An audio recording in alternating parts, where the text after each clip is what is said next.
Welcome to a new podcast. My name is Melvin Bos, physiotherapist, manual therapist and board member of the Dutch Association for Manual Therapy. And today are we going to do a podcast with two guest speakers on the moment. And it's about self-management as well, and some additional subjects combining it. First of all, the guest speaker in front of me, can you tell to the listeners all over the world, who are you? Hello. Yes, thank you for inviting me. I'm Lisa Roberts. I'm a physiotherapist from Southampton in the United Kingdom, and I have a wonderful job because I'm a clinical academic. I work clinically with patients in musculoskeletal, and I also teach at the university undergraduate and postgraduate students and do a lot of research. Thank you. And there's another one. Hello, my name is Sandra Jorna. I'm a postdoc researcher in the field of communication and the effect on physical therapy outcomes. Work at the Hanze University of Applied Sciences, and I'm a colleague of you and the board member of the manual therapy. Yeah, thank you, Sandra. Yes. It's good to combine this one with each other. All right, the first bullet, why is self-management important, Lisa? I think it's really, really important because it's in our clinical guidelines, but I think the main reason as well is our services are completely overwhelmed. And there's so much that we can do to encourage patients to help themselves to get a more positive patient experience and more positive outcome. And I don't think as physiotherapists that we use that as much as we could. And I think it's really important that all physiotherapists, whatever stage of training or qualification, are able to really make the most of helping the patients help themselves. What we are working to do is try and get behaviour change, and it's really key that we do that. And we need to do it in partnership with the patient. All right, Sandra? Is it especially important for manual therapists to know this?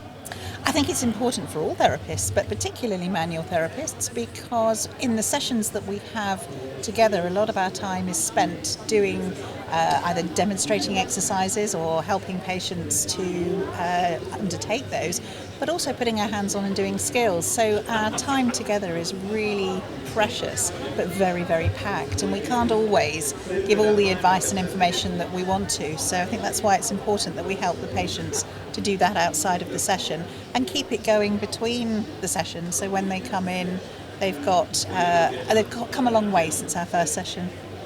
Interesting. I spoke yesterday with the president of the World Physiotherapy. Yes. And it was, we were talking about the growth in the population, right? Yes. Globally, and the high demand of healthcare, high demand of physiotherapy and manual therapy as well. Yeah. But there's too short of us. Could self-management be a solution for that one, to reduce the demand and make it even more comfortable to do your job as a manual therapist or physiotherapist? Absolutely, and I think as well, there are a lot of patients for whom advice and information will be enough to help them to get going, and their time is precious as well. They may not want to come in to clinic, but I think what that will do is free up the time to spend it with the patients who really need our skills. There's not enough of us to go round, and it's really important that we use our time wisely. And I think that's why some of the digital interventions and knowing what resources are available, patient charity resources, leaflets, information that's available as well to support what you're doing. There's another one with the partnerships for people to need help themselves. Can you tell us something about that one? Yeah, I think it's really important to tailor what we are doing for the individual patient, and that starts with finding out what matters to the patient and what goals they want to achieve. And there's some really interesting work by Vermont and Elwin where they're looking at 3 different types of goals: the symptom-specific goals, functional goals, and then the fundamental goals. So the symptom ones might be that the patient wants to have less pain or more movement or whatever. The functional goals, could they pick their grandchild up or walk upstairs or whatever. But the fundamental goals are what really matter to patients. And I was in clinic last week working with a patient with a jaw problem. And when I said to her, what really matters to you, she started crying. She has got fibromyalgia fibromyalgia, and she said it was 11 years since she'd seen her family who were in Pakistan because she wasn't able to get on an aeroplane and go. So my goals were, well, what's stopping you and how can we get you on a plane and off to see the family, which was quite different from what I thought when she came in with a jaw dysfunction. Well, so good that you give such an example question, what's really important to you. Do you have more these kind of examples for manual therapists? Yeah, I think it's really important that we ask our patients what it is that they want and don't assume, because sometimes what they want is reassurance, or they want a diagnosis, or they want advice, or they might want treatment. And we can't possibly know that unless we ask. And, you know, I had a patient who had a carpal tunnel surgery and had an infection. And he came in and his hand was really dysfunctional. And when I said to him, what is it you want to do? Why are you here? And he said, I really want to be able to go back to my job. He was a fishing coach. And he said, I can't put the hooks on the line. I want to teach people. And he said, but what I want to know is what's the matter with my hand? Will I ever be able to do this? And so this was very much about the future and will this get better? And that was the thing that was really driving him. And I think if you can drill down to what is it the patient really wants to know, and that sometimes means we have to give up control in the consultation and to ask the patients what is it that really matters. And, you know, when we've taken our history, which again is a real skill, but to make sure at the end of it, we've said, is there anything else we haven't talked about that you think is important? Because what we want to try and make sure is just in the closing stages of your consultation, the patient's not suddenly going to go, oh, what I really wanted to know is this. And I think that helps you with your planning and all of that. All right, you mentioned the partnership as well. Can you say something a bit more about it? Well, I think the goal setting is really important because that is working on that together. But the other part is around the shared decision making. You know, when you take your history, you found out what the cause of what's going on. When you're actually planning the next stages at the end of that consultation, it's very difficult to know, would the patient like some hands-on therapy? Would they like exercise? Do they want to leave it for a while and see how they get on by themselves? And I think trying to understand the different behaviours that there are around shared decision making. And there's a fabulous tool called the option tool that was developed by Glyn Elwyn and colleagues from Cardiff. And it lists 12 different behaviours. And if you're able to, if you work somewhere where in a team where somebody could actually watch your practice, or better still with the patient permission, if you can audio record a consultation, you can actually look at those 12 behaviours and score and see how good you are or otherwise. And we did some research with patients with acute low back pain in primary care. And it was really interesting. I sat in all of those consultations and they felt really quite positive. But when we scored how well the physiotherapists did with their behaviours, it was really low. The tool actually suggests that 60% is the minimum level of good shared decision-making practice. And we found between 10 and 44%, and the mean was only 24%. So with a little bit of tweaking and looking at those behaviours and the sorts of things where you explain what the options are for the patient and you describe the pros and cons, find out how involved the patient wants to be in the, planning the decisions and the treatments, that will help you score more highly and get a better score. And my challenge to you is, can you get over 60%? Because not many physios seem able to do it. So good luck with that one. You mentioned the one with the list with 12 different types you can use for your patients. Is that one available for colleagues to use? Absolutely, that is the option tool. That is just absolutely. for practical to use. Yeah, practical tool. It was developed originally for general practice doctors, and I mean they have 10 minutes to do their consultation. For the GPs, right. So for the GPs, absolutely. Whereas for physios, usually we have more than 10 minutes, so we should be able to do better than 60%. So that's my challenge. Should it be be that the physiotherapist practice is even better because of more timeline, or more time per patient. Or it's interesting, we don't score very well. One of the items is to give the option of doing nothing, and that is really uncomfortable for physiotherapists. We don't want to leave it, and sometimes when you say to a patient, we could do this or this or this or this, or would you like to leave it for a week, 2 weeks, a month, whatever, and come back to us if you want some help. And sometimes they're at a stage where their life is complex, they're juggling so many things, it actually isn't the right time for them, or they're not ready for change. And that's really hard for us to sort of stand back and let go a bit. So what we did at the Hunter University to add it, we have a shared decision-making network with teachers and physical therapists working mostly in the first line, but also the university center. And we adopted the option 5 into an option 5 for physical therapists by means of a Delphi study, which is not published yet. But it's a tool that it's available for everybody. You can get it on EduSource. And what we did was asking physiotherapists and patients what kind of questions do we perform, because we also saw this bottom effect that is everything is a 0 because we ask different questions than in a medical situation. So that's perhaps additional good to know and nice to have and see what it does. And now if we observe the consultations with this observational manual, because it's a tool like an observational manual for physical therapists with these other questions, we score higher, and it's feasible in physical therapy practices because they recognize the kind of questions that are in. We have done that 2 years in education now with good results.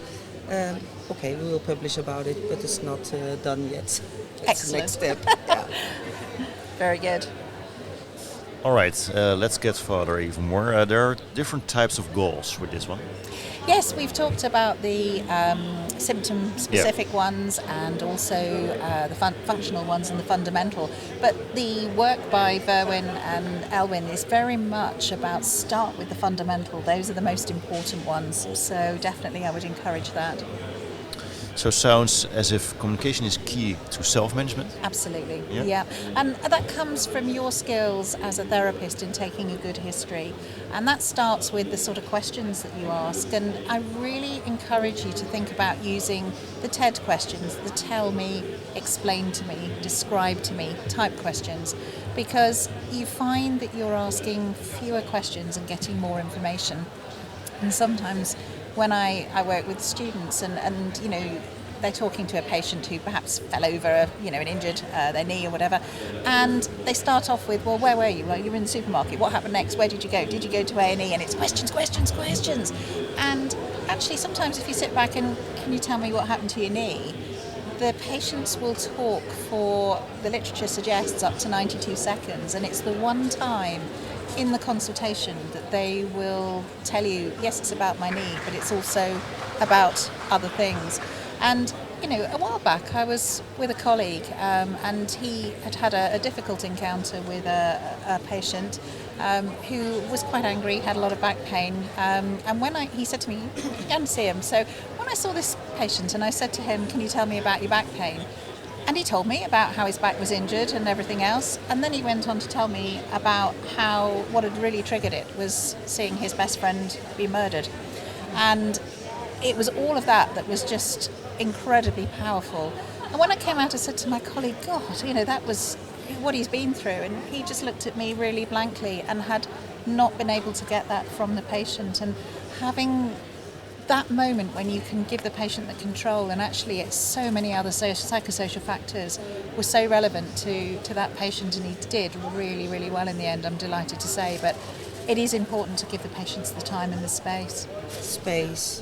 That's a good point. We know all that we are educated in giving information, giving advice, and we don't realize how much advice the patient can take, especially when we have patients who have perhaps lower literacy skills. Yes. How can you then get your information that you need as a physical therapist from these patients?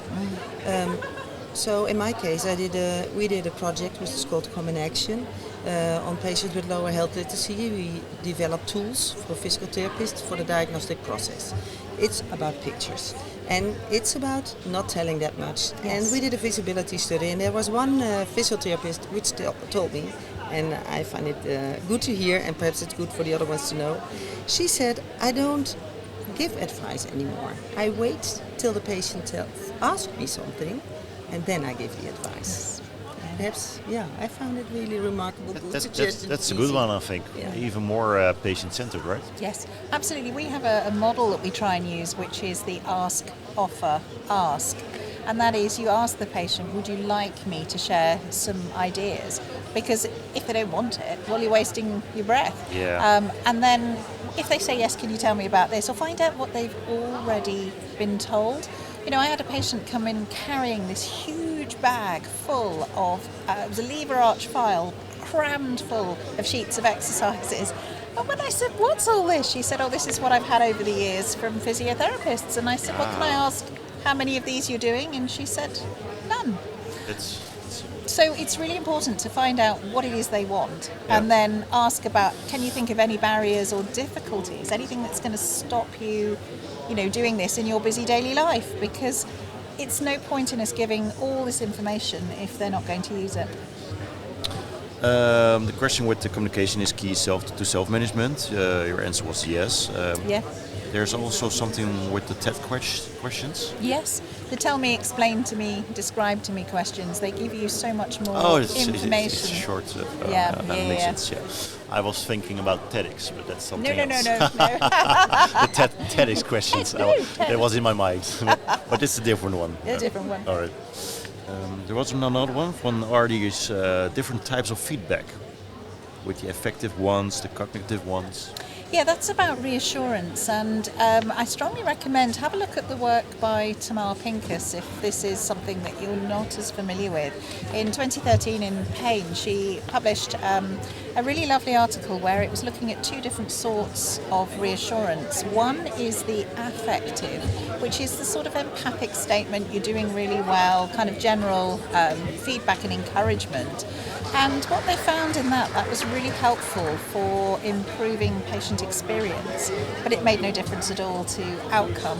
Whereas the cognitive reassurance is when you are trying very hard to explain cognitively what's happened and give educational information. And what they found with that was very helpful for improving outcome. Now, as a physiotherapist, you want to improve outcome and experience, so it's really good if you can do both. But the important thing, I suppose, really for those of you listening is to at least be really aware. If you are giving reassurance, what are you doing? Are you giving cognitive? Are you giving affective? And it's that self-awareness is what we really want all physiotherapists to really develop.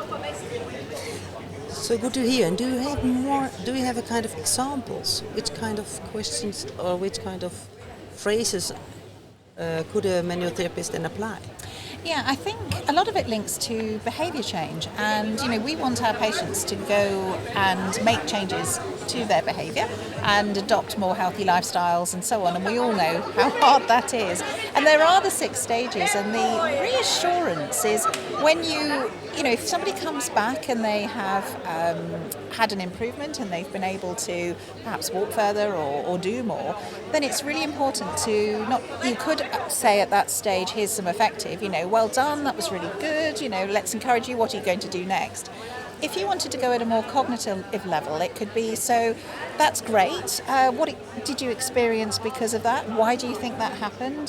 What stopped you doing any more? So you're then starting to address their beliefs and their behaviours, and if they say, well, I was worried that, I was going to do some damage. Okay, what did you think you were actually going to damage? And I sometimes give, particularly with my patients with back pain, I give them the model of the spine and they say, well, my back's crumbling. So can you point to me and show me exactly what you think is crumbling?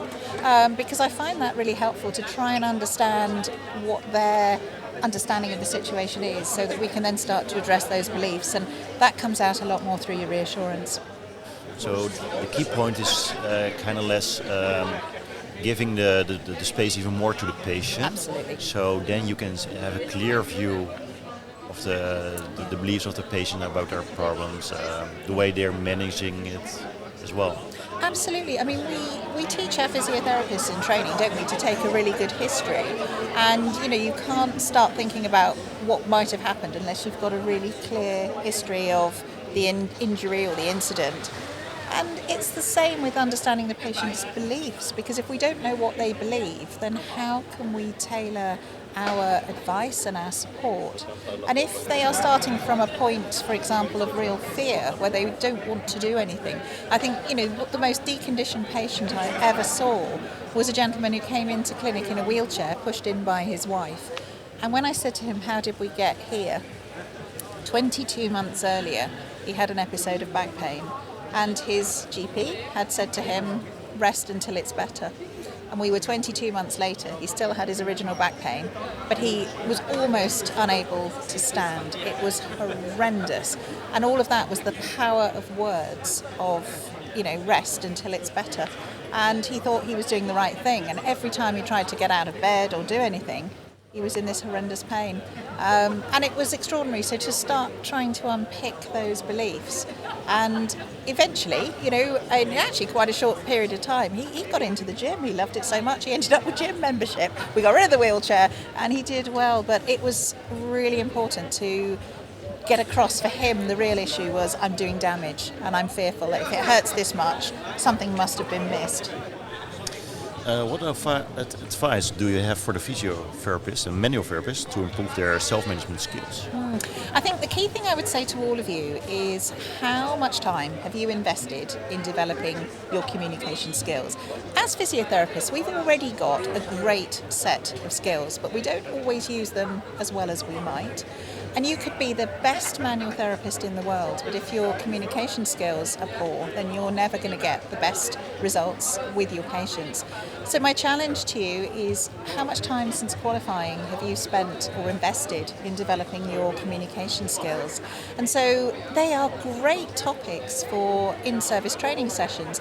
If you're able to, can you sit in and watch your colleagues and give them feedback on their communication?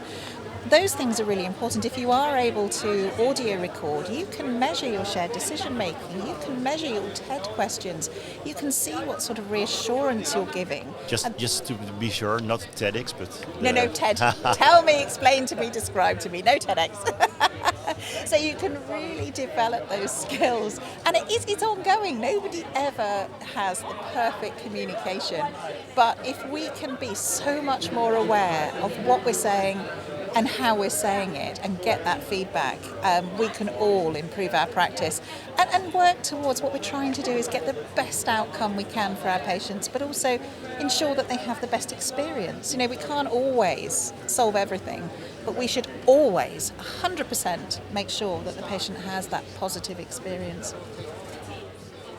And how is it with the skill set of the manual therapist and the physiotherapist?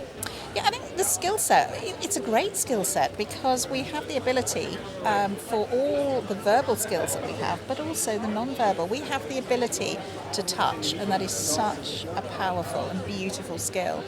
And we spend a lot of time trying to perfect our handling. And we think about that in the therapeutic sense of doing techniques, but actually your handling is so much more. As soon as you put your hands on a patient, you are communicating something. You're communicating empathy. Hopefully you're not causing any pain. You use your touch to facilitate, to demonstrate, all of those things, and it is a beautiful, beautiful skill that you have.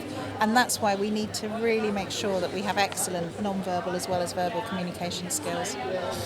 All right, we're heading to the ending of the podcast, so it's good for Sandra to have a moment for a question or some additional information. And after that, we're doing the take-home message for our listeners. So, Sandra.